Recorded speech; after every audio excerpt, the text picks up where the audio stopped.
Honorable Mpuuga atuula kakiiko gye bayita business committee ya parliament. Ani omukubiriza waayo?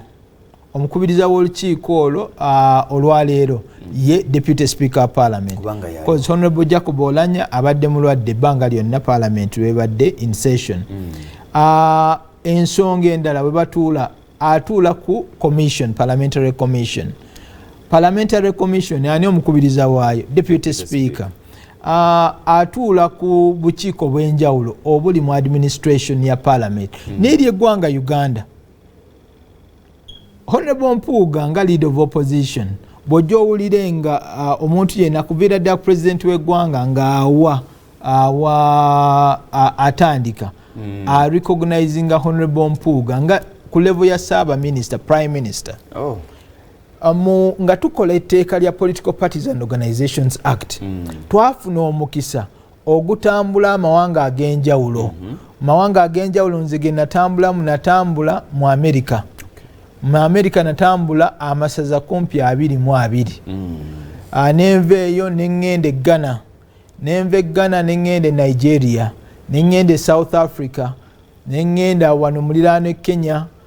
Muliraano Kenya bali bakola na amendment ya constitution yaabwe. Nenvaawo natambula amawanga nengende Indonesia, ngenze China, nga ebintu bino byonna twali twagala okukola enteekateeka. Naye okumala ensonga eno yonna twatuula ku 10 Downing e Bungereza. Ne tusinkana Hillary Benn, ne tusanga ne Tony Blair, ne John Major, abantu ab'enjawulo ba prime minister baayo. Ne tuula nabo mu kulaba kiki twavaawa tutuuseewa, ne tugenda e Cardiff, ne tugenda Ireland okulaba nti Commonwealth practice ku nsonga ya parliament ebeera etya ku bibiina by'obufuzi.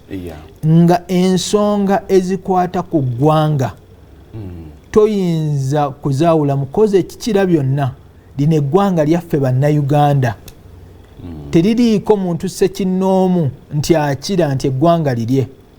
Weewaawo waliwo ekifaananyi ekiteekeddwawo mu myaka 36 nti kuliko bannannyini nsi eno. Si be bannannyini ggwanga lino. Eggwanga lino lyaffe. Obukulembeze bwe muweereza mu parliament ya Uganda buba bukutte bendera zaffe. Era ababaka ba parliament mumanye nti mulina bendera za bannayuganda miliyoni 41. Era bannayuganda miliyoni 41 kasita bagamba nti tetwetaaga mukulembeze gondi. Nkulayira tewali mukulembeze ayinza kusigala wano. Tolaba nti Putin atadde emundu ku nsalo ya Ukraine. Naye abantu baayo nga bagambye nti no.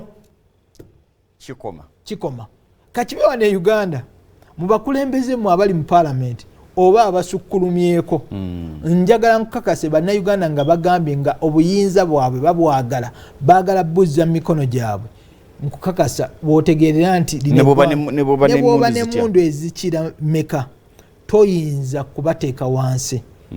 Era mutegeere nti okukiika konna bannayuganda, mutegeere nti okukiika konna kwa Uganda. Weewaawo mu parliament tulina ebibiina by'obufuzi birungi nnyo. Nze ndi wa Democratic Party, waliwo aba National Unity Platform, waliwo aba Forum for Democratic Change, waliwo aba Jema, waliwo aba ANT, waliwo ebibiina bingi. Nekyotayinza kubuusa maaso y'ensonga y'eggwanga Uganda. Tulina okufuna kye tuyita posterity approach ku nsonga y'eggwanga lyaffe.